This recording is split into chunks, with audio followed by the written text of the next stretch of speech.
बिस्मिल्लाहिर्रहमानिर्रहीम अस्सलामु अलैकुम प्यारे स्टूडेंट। तो आज का हमारा लेक्चर नंबर 9 है और वो लेक्चर किस पर है? सेल वॉल पर है। चलो चलते हैं और लेक्चर का आगाज करते हैं।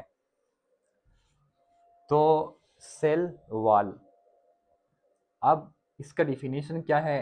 देखो, सेल वॉल एक rigid, hard, permeable, non living outer most boundary of plant cell wall.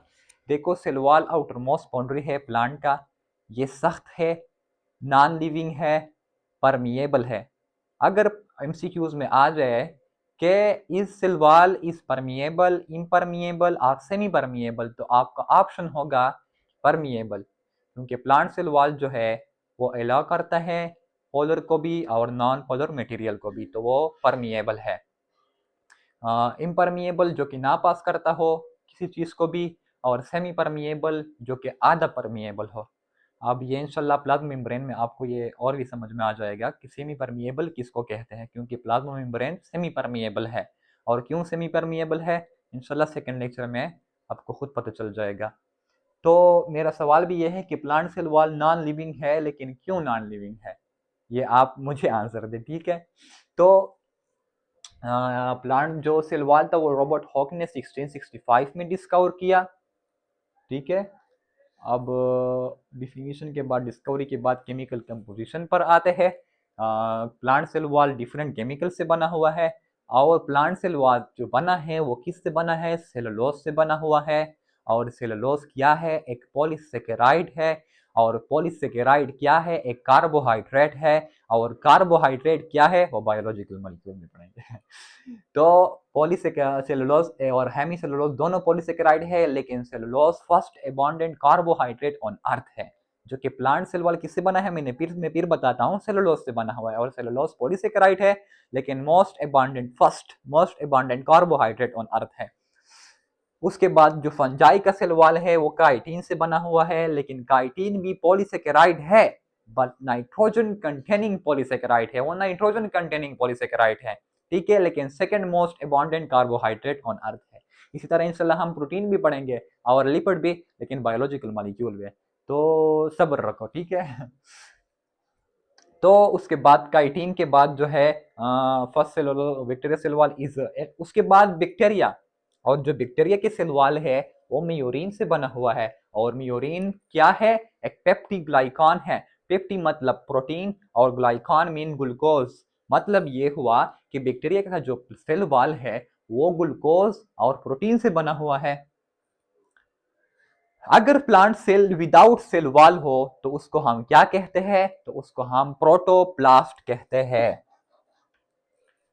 उसके बाद एक बैक्टीरिया है जो कि विदाउट सेल वॉल है, हम इंशाल्लाह प्रोकैरियोट में पढ़ेंगे, अच्छी तरह से पढ़ेंगे। जो विदाउट सेल वॉल है उस बैक्टीरिया का नाम है माइकोप्लाज्मा।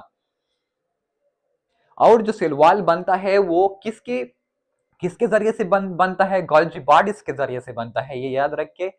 ये एमसीक्यूज में इसके बहुत चांसेस है कि आए, मैं खुद भी नोट कर रहा हूँ। तो प्लांट सेल वॉल जो सीक्रेट करता है प्रोटोप्लाज्म एंड क्या, और गोल्जी बॉडी जो ऑर्गेनेली है। अब एनिमल में सेल वॉल इस वजह से नहीं है ड्यू टू लोकोमोटरी मोड, क्योंकि एनिमल जो है वो मूव करता है from one place to another, इसी वजह से इसमें सेल वॉल नहीं है। और प्लांट में सेल वॉल इस वजह से है कि वो जो है स्टेशनरी होते हैं, वो मूव नहीं करते, इस वजह से प्लांट में सेल वॉल है और एनिमल में सेल वॉल नहीं है।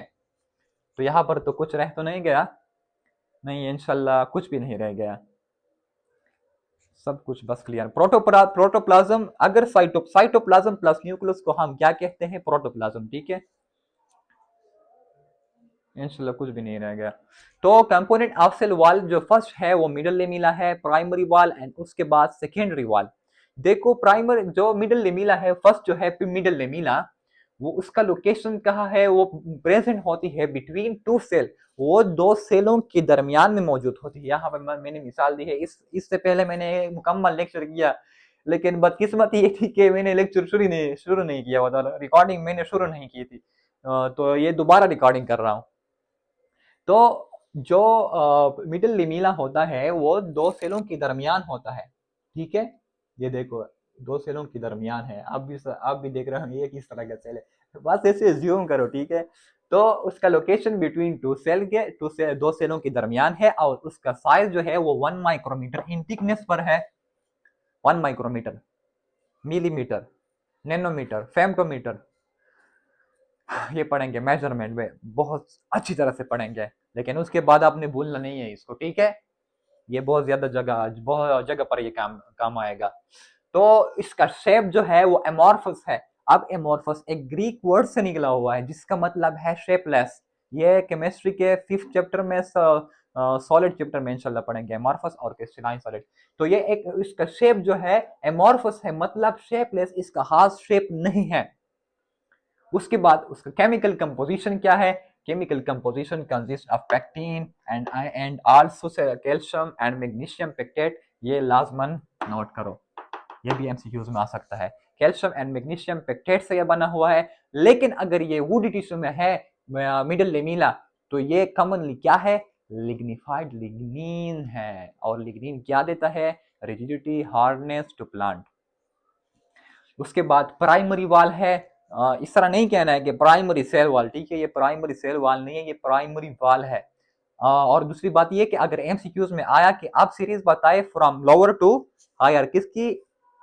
इस चीज की, तो आप ऑप्शन वो सेलेक्ट करेंगे, सेकेंडरी वाल, प्राइमरी वाल एंड मिडिल लेमिला, ठीक है।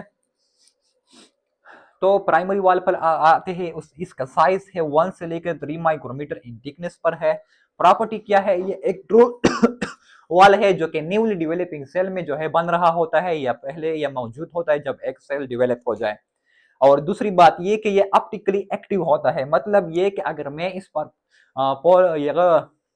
अगर मैं इस पर लाइट पास करूं, मोनोक्रोमेटिक लाइट पास करूं, पॉलीक्रोमेटिक नहीं, तो ये या इसको एंटी क्लॉकवाइज रोटेट करेगा या क्लॉकवाइज इसको रोटेट करेगा, ठीक है। ये एंटी क्लॉकवाइज और क्लॉकवाइज रोटेशन जो है इंशाल्लाह हाइड्रोकार्बन के चैप्टर में आइसोमर में अच्छी तरह से पढ़ेंगे, कुछ भी नहीं छोड़ेंगे, लेकिन एक एक चीज अपनी वक्त और बारी बारी के साथ आएगी, जल्दी नहीं, जल्दी ना करो, ठीक है।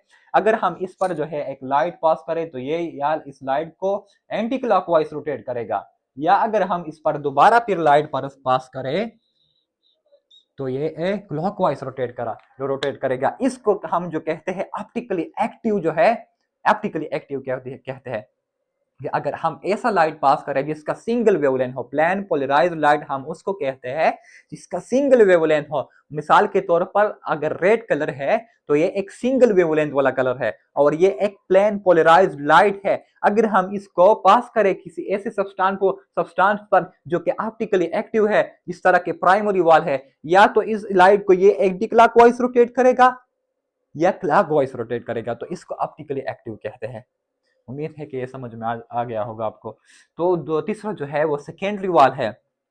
इसका जो साइज है वो 5 से लेकर 10 माइक्रोमीटर इन थिकनेस है, और जो प्रॉपर्टी है वो थिक भी है, वो ज्यादा स्ट्रॉन्ग भी है प्राइमरी से, और ये ज्यादातर वुडी टिश्यू में मौजूद होता है, ये सेकेंडरी वाल। और जो ये है सेकेंडरी वाल जो है वो ज्यादा स्ट्रॉन्गली ऑप्टिकली एक्टिव है फ्रॉम किससे? प्राइमरी वाल से। और स्ट्रॉन्ग ऑप्टिकली एक्टिव तो आपको समझ में आ गया ना। और उसको कहते हैं कि अगर उस पर हम लाइट पास करें तो या वो लाइट वो क्लॉकवाइज रोटेट करेगा या एंटी क्लॉकवाइज रोटेट करेगा। तो ये स्ट्रॉन्ग ऑप्टिकली एक्टिव है फ्रॉम किससे? प्राइमरी वाल से, और ज्यादा सख्त भी है फ्रॉम किससे? प्राइमरी वाल से।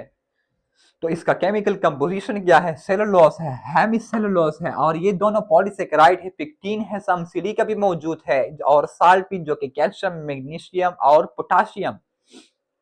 फंक्शन ऑफ सेल वॉल क्या है? ये प्रॉपर शेप देता है, ऑस्मोटिक लाइसिस से बचाता है, और एक्सटर्नल टेम्परेचर से बचाता है।